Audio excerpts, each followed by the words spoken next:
네, 저는 이번 시간 실습 부분을 담당한 경기대학교 대학원 소프트웨어 안전보안학과 석사과정 조수입니다.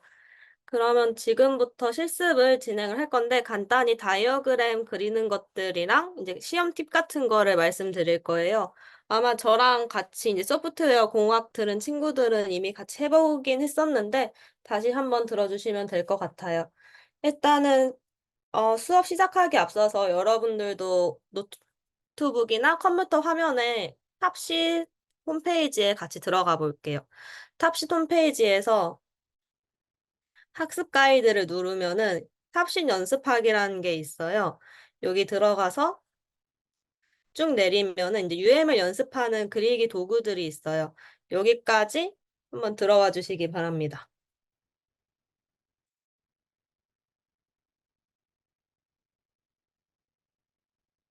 아, 그리고 채팅창은 계속 보고 있으니까 혹시 중간에 질문이 있거나 잘 모르겠는 점 있으면은 채팅창으로 언제든 말씀 주세요. 그럼 먼저 클래스 다이어그램에 대해서 실습을 해보도록 할게요. 아마 2학년부터는 이제 자바를 들으니까 제가 여기 옆에 켜둔 코드가 뭔지를 이제 이해를 하고 계실 거예요. 그래서 먼저 클래스 다이어그램을 이제 먼저 누르고 이제 로딩 화면이 좀 길어질 수도 있으니까 조금 기다리다 보면은 이제 이런 화면이 뜰 겁니다. 이제 클래스 다이어그램이 이제 탑시트에 나올 때는 코드가 주어지고 그 코드에 대해서 그거를 분석해서 다이어그램을 그릴 수도 있고 아니면 이 다이어그램을 보고 이제 코딩을 통해서 이제 간단한 함수 선언 같은 것 정도는 할 수가 있죠. 그래서 그런 식으로 나오기도 해요. 지금 여기 코드를 보면은 쉐이프라는 클래스가 있어요. 이 클래스 같은 경우에는 이제 퍼블릭으로 인트형을 반환하는 getArea라는 함수가 있죠. 그리고 여기 밑에 있는 이 rectangle이라는 클래스를 보면은 이 shape라는 거를 이제 상속을 하고 있어요. 지금 2학년도 상속을 배우는지는 잘 모르겠지만 이제 상속이라는 게 이 클래스에 있는 이제 이 멤버들도 쓸 수 있게끔 해주는 게 이제 이런 상속이에요. 그래서 이 렉탱글이라는 클래스 내부에는 프라이빗으로 되어 있는 랭스랑 이제 이게 오타 났던 것 같은데 이 두 개 랭스랑 너비 이렇게 두 개의 필드가 있어요. 여기는 브리스라고 적어놨는데 이런 두 개의 필드 멤버가 있고 그리고 이건 생성자죠. 이 렉탱글을 생성하는 생성자는 이제 매개 변수가 이렇게 두 개가 있어요. 그 다음에 이제 이 get 아리아 여기 쉐이프에서 가져온 이 함수를 오버라이딩을 했죠. 그래서 여기 총 이렇게 있는데 만약에 탑신 문제가 나온다면은 이런 식으로 클래스가 한 두 개, 많으면 세 개 정도에 되어 있는 자바 코드가 나올 거예요. 그럼 이 자바 코드에 대해서 분석을 해서 여러분들이 클래스 다이어그램을 그리면 되거든요. 근데 이게 탑시트에서 그 아시다시피 소프트웨어 쪽이 점수가 굉장히 좀 많이 부여가 되어 있어요. 그리고 그중에서도 다이어그램 그리는 것이 좀 중요한 파트긴 해요. 그리고 이런 거 그리는 게 어차피 사람들이 채점을 하다 보니까 잘 모르겠더라도 이제 뭐든지 좀 그려두는 게 점수를 그나마 좀 받을 수 있는 팁일 것 같습니다. 이제 클래스 다이어그램들 이거 다 켰으면은 여기서 하나 가져올게요. 이제 이거를 하나를 가지고 여기에다가 클래스를 이제 정의를 해주는 거예요. 그럼 먼저 쉐이프에 대해서 한번 해볼게요. 이제 여기는 클래스 네임 그대로 집어넣어 주면 됩니다. 클래스 네임이 이제 쉐이프였고 이제 여기는 필드 멤버 적는 곳이고 여기는 메소드를 적는 곳이에요. 이 필드 멤버는 없으니까 여기 지워주면 됩니다. 그 다음에 이제 함수 같은 경우에는 퍼블릭으로 하나가 있죠. 여기서 플러스가 이제 퍼블릭이라는 의미예요. 그래서 이런 작은 기호도 이제 좀 알아두셔야 합니다. 지금 제가 가져온 예제에서는 프라이빗이랑 퍼블릭밖에 없긴 한데 이제 프로텍티드랑 이제 디폴트는 이제 어떤 기호인지는 이제 여러분이 한번 찾아서 한번 공부를 해두셔야 돼요.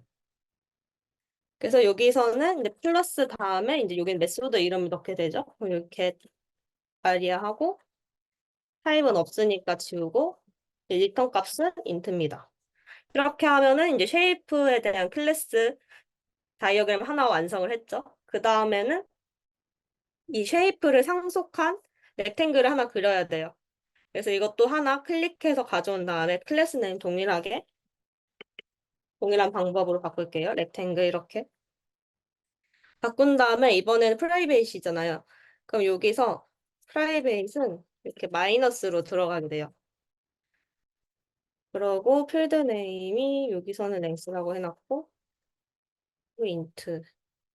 그 다음에 여기서 아마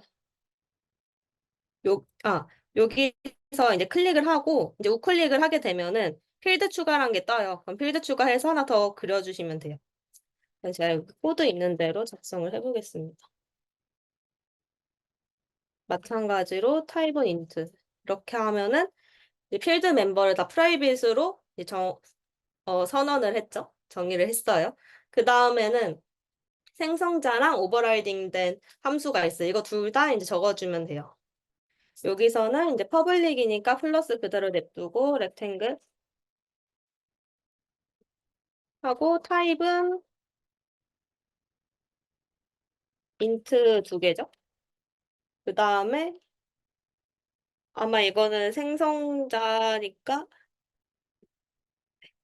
이렇게 하도록 하겠습니다. 만약에 제가 틀렸으면은 나중에 다시 고쳐서 여러분들이 잘 쓸 수 있으셔야 돼요. 일단 여기는 타입이 없으니까 지우고 리턴 값은 인트 이런 식으로 해요. 그 다음에 이제 클래스 간의 이제 관계도 정의를 해줘야 돼요. 여기서 상속 관계가 이제 아마 요 빈 화살표인데 렉탱글이 쉐이프를 상속을 했으니까 여기서 이쪽으로 가게끔 화살표를 넣어주면 됩니다. 조금 엉성하긴 한데 어차피 사람들이 채점하는 거긴 하니까 이제 어떤 걸 표현했는지만 보일 수 있게끔 이렇게 그려주시면 돼요. 이렇게 간단히 클래스 다이어그램을 실습을 해보았고요. 그 다음으로는 이제 유즈 케이스에 대해서 한번 해볼게요. 여기에서 유즈 케이스 다이어그램 한번 눌러주세요. 그러면은 이제 이렇게 하나가 이렇게 화면이 뜰 겁니다.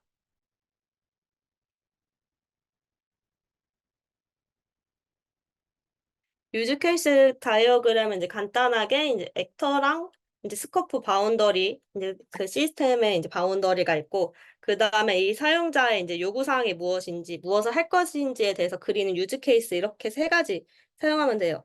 그리고 이제 다른 화살표들 여러 가지가 있는데 이제 이런 것들을 쓰기도 하고 안 쓸 때도 있고 이제 이런데 화살표 관계 같은 것도 잘 알아주셔야 되는데 보통은 이제 이런 어소시에이션 화살표나 이제 이런 인클루드 화살표 아니면 그냥 어소시에이션 화살표인데 그냥 짝대기만 그어져 있는 거 이런 걸 주로 사용하니까 주로 사용하는 것 위주로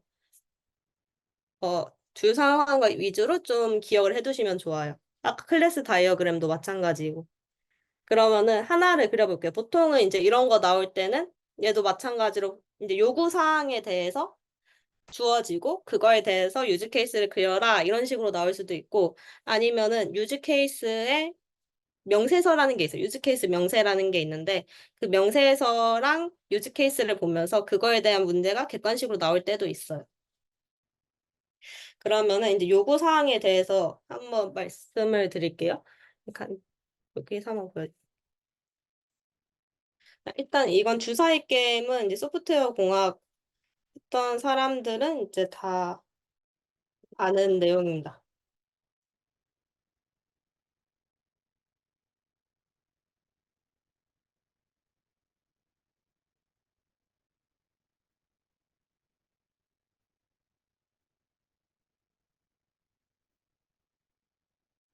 네, 이거를 기준으로 저희가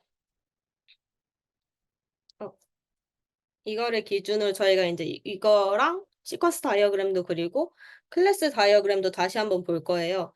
이제 기본적인 요구사항이 한 명이 주사위를 두 번을 던질 건데 이 주사위 두 개의 합이 7이면은 이기는 거고 그렇지 않으면 패배하는 이런 간단한 게임입니다. 그럼 여기서 사용자가 요구하는 이런 요구사항 같은 경우에는 한 가지가 되겠죠? 사용자는 이제 게임을 하고 싶다.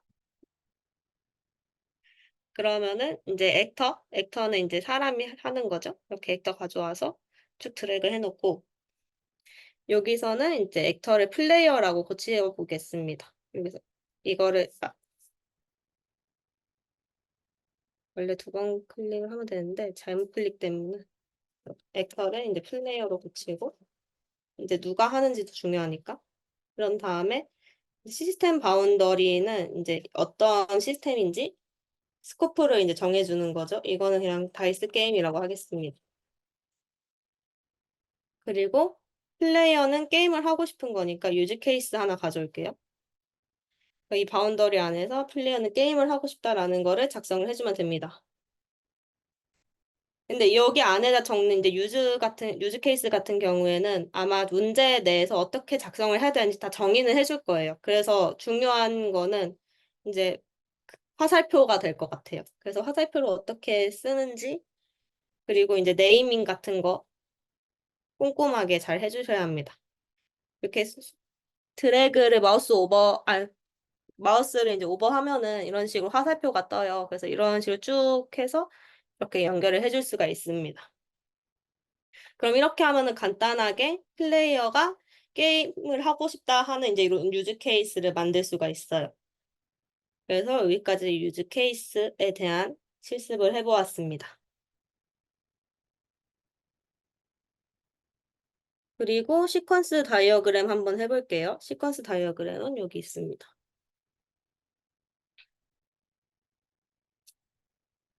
이거는 옆에 제가 코드도 같이 좀 보여드릴게요. 쉐이프, 다이스 게임이라.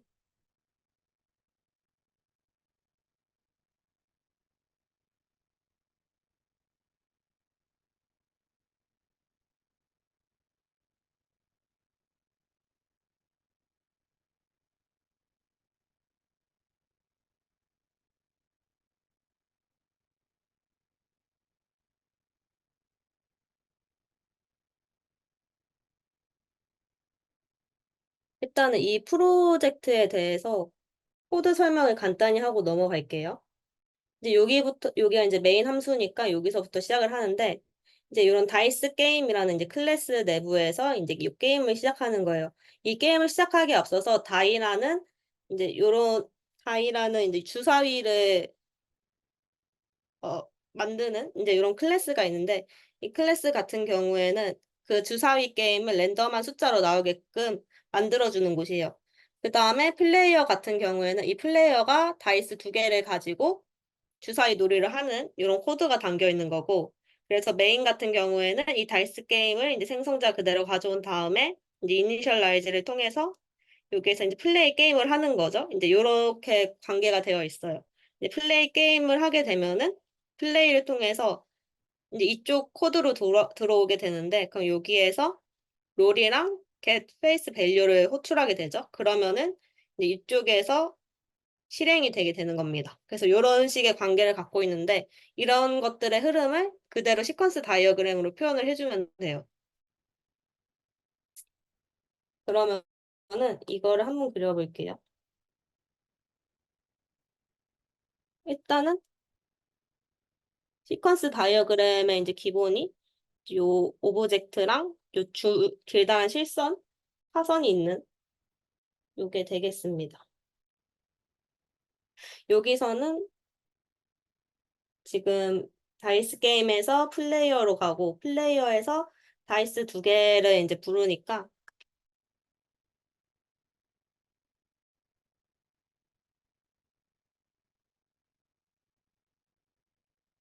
근데 이제 저는 사실 시퀀스 다이어그램이 시험에 나온 거를 본 적은 없어서 일단은 이제 뭐 어떻게 생긴 흐름인지만 아는 용도로 쓰면 될 것 같아요. 일단 여기 이름부터 할게요. 일단 여기 이름이 다이스 게임,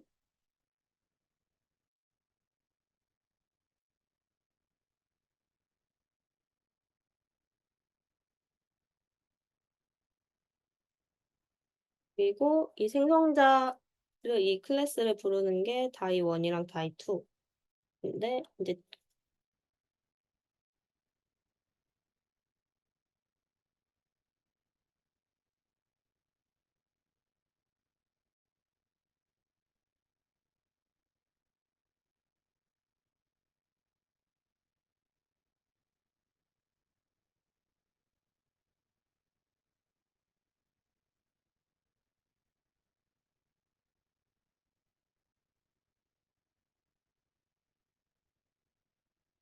그럼 먼저 다이스 게임에서 이제 이 흐름을 봤을 때 먼저 이제 이니셜라이즈에서 출발한다 했을 때 먼저 플레이어라는 거를 호출을 하게 되죠.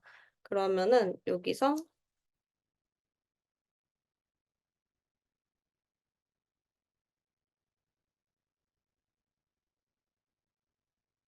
네, 이렇게 한 다음에 이거를 플레이라고 할게요. 플레이를 호출하고 그 다음에는 이제 요 플레이어에서 롤이랑 get face value를 호출을 하게 되죠. 그러면은 이거 그대로 작성을 해주면 됩니다. 다이 원에 대해서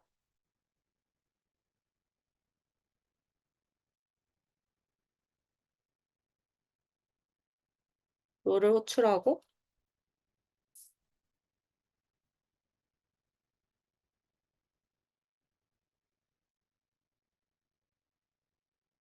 그 다음에는 여기 get face value를 호출하죠.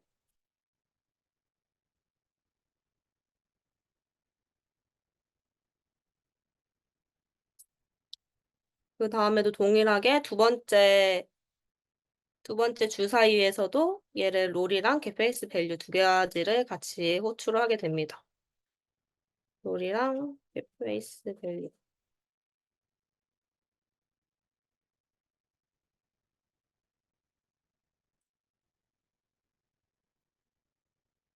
간단히 키보드의 그 방향키로도 움직일 수가 있어요. 그래서 저는 보통 이런 방법을 사용하고, 그리고 이제 시퀀스 다이어그램에서는 왼쪽에서 오른쪽으로 가는 방향은 실선으로 그리고 리턴돼서 돌아오는 값은 이제 파선으로 표기를 해요. 그래서 이제 요게 있죠. 리턴 메시지라고 이제 딱 되어 있는데, 이런 식으로 이제 여기서 다이2에서 나온 결과가 어디까지 가느냐? 이거는 이제 플레이어에서 받겠죠? 이렇게 또 위로 갔는데 쭉 드래그해서 내리면은 요거는 이제 임의로 작성을 하자면은 다이2의 리절트일 거예요. 리턴 값이죠. 이제 뭐 다이2의 이제 뭐 주사위 값이나 이런 게 되겠죠. 마찬가지로 요 다이1에서 뱉는 리턴 값도 있을 거예요. 그러면은 요거를 쭉 끌어다가 놓고 얘도 여기다가 하고 얘는 다이1의 리절트가 되겠죠? 그러면은 요 플레이어에 있는 요 플레이 함수를 보면은 이 두 가지의 값을 리턴을 받아서 이제 하나로 합쳐서 또 보내게 되죠. 그러면은 이 리턴된 값이 이쪽 안으로 들어오게 돼요. 그러면은 마지막으로 파선 하나만 더 그려주면 되겠죠. 여기서 플레이어에서 다이스 게임으로 가는 최종 아웃풋이 나오게 될 거예요. 그래서 시퀀스 다이어그램은 약간 이제 이런 식으로 작성을 해주면 됩니다. 이 리턴 값이 어디로 도착하는지 이것도 중요하고 그런 리턴 값들이 모여서 이제 그것도 이제 어디로 가는지 그래서 쭉 가서 플레이를 시작을 해서 두 가지씩 함수를 돌리고 그거에 대한 두 가지에 대한 리턴이 돌아오면은 그거를 다시 원래 있던 곳으로 이제 돌려주는 요런 흐름이 이제 시퀀스 다이어그램이라고 합니다. 그러면은 마지막으로 이제 클래스 다이어그램을 해볼 건데 제가 아까 이제 클래스 다이어그램에서 이제 플러스랑 마이너스에 대해서 설명을 해줬었죠. 그러면은 이제 요 코드를 보고 한번 클래스 다이어그램을 그려보시면 되겠습니다. 제가 어차피 안에 함수 내용은 필요가 없으니까 여기 다 요약을 시켜둘게요. 이렇게 하고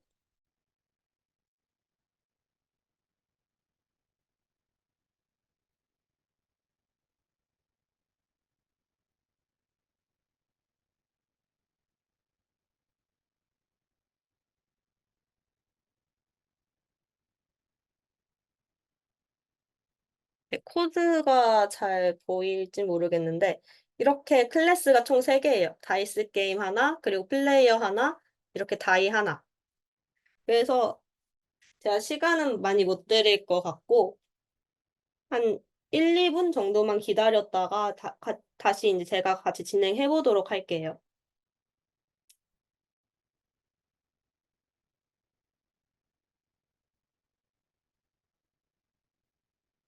그리고 혹시 이제 자기 실습하면서 탑시 취업에 대해서 궁금했던 점이나 아니면은 뭐 물어보고 싶은 거 있으면은 여쭤보세요. 제가 작년 초인가 재작년쯤에 한번 시험을 봤었어서 궁금하신 사항 있으면 제가 답변을 드릴 수는 있을 것 같습니다.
일단 저도 같이 실습을 진행하고 있으니까 본인도 하면서 같이 확인해 주세요.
제가 탑식 시험은 시작이 언젠지는 잘 기억은 안 나는데, 입실 시간이 아마 30분 전까지는 들어가야 했던 것 같아요. 근데 이제 넉넉하게 들어가 주셔야 하는 게 아무래도 이제 이제 일단 가서 신분증 인증도 해야 되고, 그리고 아무래도 다 컴퓨터 기반으로 진행을 하다 보니까 그런 것들 미리 세팅해 두는 게 중요해서 불이익을 받지 않으려면은 미리 가서 게임이란다.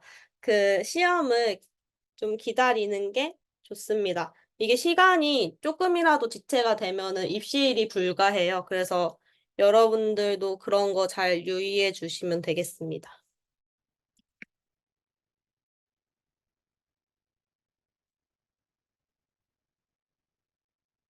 그리고 또 그날에 신분증 안 가져오면은 못 들어가요. 그래서 그때 제가 시험 볼 당시에도 같이 시험을 못 봤던 친구가 있었습니다. 그러니까 꼭 챙겨주시면 되겠습니다.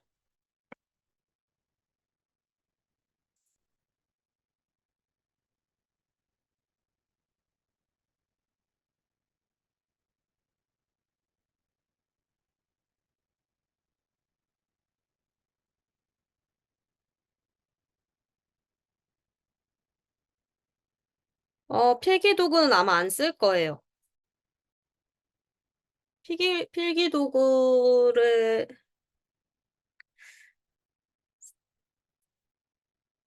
필기도구는 이제 필요가 없어요. 왜냐하면 전부 다 컴퓨터로 진행이 되기 때문에. 근데 만약에 신분 확인이나 그럴 때 한번 필요했나?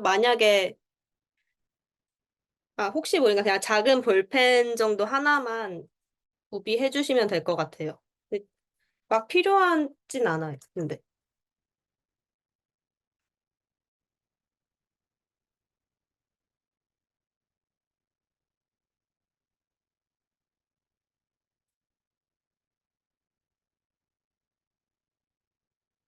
사실 단기간에 점수를 좀 높게 내고 싶으면은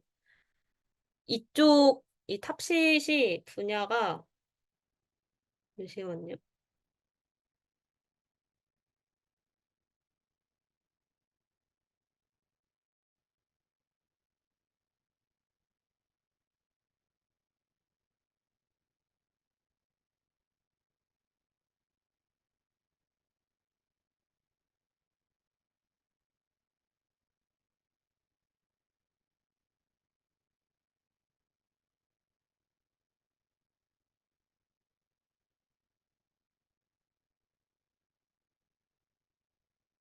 음, 이렇게 기술 영역이 이렇게 네 가지가 있고, 비즈니스 영역이 두 가지가 있잖아요. 사실 단기간에 점수를 내고 싶으면은 전문적인 지식이 없어도 되는 약간 비즈니스 영역을 공부하는 게 좀 더 점수가 잘 나오긴 할 거예요. 아마 또, 왜냐면은 이게 그냥 이제 왜냐면 저희도 얼추 다 알고 있는 지식이다 보니까 비즈니스 영역을 보는 걸 추천드리고, 두 번째로는 사실 데이터베이스 같은 경우에는 이제 2학년부터 배울 텐데, 이제 이거나 시스템 아키텍처도 이제 3학년 때부터 배우게 되고, 정보보안도 3학년 때 배우는 것들이 좀 어려운 것들이라서, 사실상 기술 영역에서 점수를 더 얻고 싶다 하면은 소프트웨어 개발 쪽에서 해야 돼요. 이 소프트웨어 개발 쪽에서 코딩 문제도 좀 나오는데, 이게 파이썬도 나오고, C도 나올 때도 있고, 자바가 나올 때도 있어요. 보통 이제 풀 코딩 하라는 건 아니고, 이제 자잘자잘하게 빈칸 뚫어놓는데, 이제 그 빈칸들 채워두는 형식으로 코딩 문제가 나올 때가 있어요. 근데 이제 이거는 솔직히 기본 실력이어가지고, 자기가 그 언어에 대해서 잘 모른다 하면은, 그런 문제들도 그냥 패스를 하고, 소프트웨어 개발 중에서도 이제 기본적인 이론 문제가 있을 거예요. 뭐 소프트웨어 공학 중에서 이제 그 개발 방법론 같은 거라든지, 아니면 지금 하고 있는 설계 부분, 그리고 이 소프트웨어의 생명주기, 뭐 이런 것들 부분, 이렇게 이론적인 부분들은 그냥 눈으로 쭉 훑어볼 수 있으니까 그런 부분들을 좀 집중적으로 한번 보시면 될 것 같아요.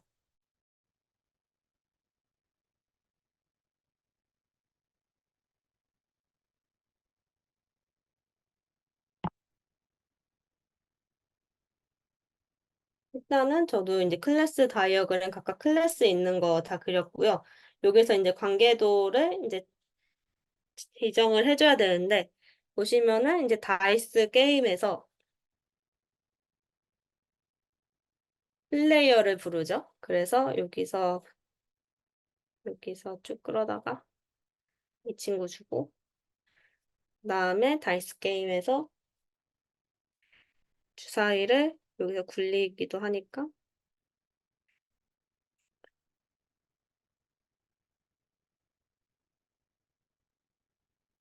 할게요. 아, 뭐 화살표는 대충 그려도 돼요. 그다음에 플레이어가 다이스를 굴리니까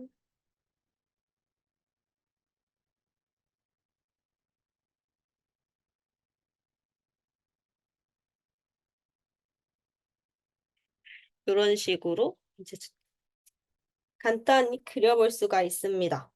근데 이제 요거는 다이스 게임 같은 경우에 되게 간단하고 좀 심플한 예제였고, 만약에 시험장을 들어가게 되면은 이것뿐만이 아니라 인터페이스가 나올 때도 있고, 이제 앱스트랙트가 나올 때가 있어요. 이제 걔네들 같은 경우에는 이제 상속 관계이기도 하고, 이제 애초에 클래스 자체도 이제 인터페이스는 이제 말 그대로 인터페이스가 로 되어 있으니까 이런 것들 위에 적는 것도 방법이 다르거든요. 그래서 보통 이제 뭐 이렇게 해서 앱스트랙트 아, 하고 밑에다가 두 줄짜리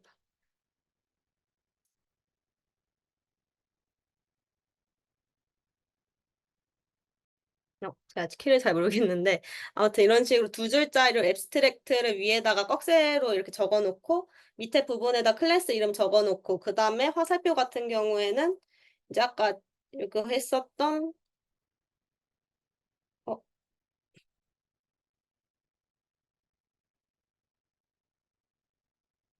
어, 네. 이런 화살표를 사용을 할 수가 있죠. 그래서 만약에 클래스 다이어그램에 좀 집중을 할 거다라고 하면은 얘네들 구성 요소라든지 이런 것들을 한번 공부를 해 두시는 게 좋습니다.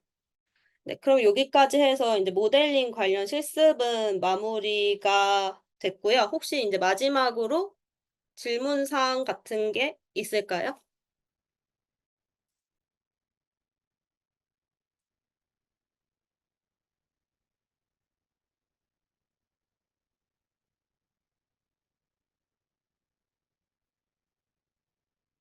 네, 그럼 질문사항 더 없으면은 이걸로 수업 마무리하도록 하겠습니다. 네, 수고하셨습니다.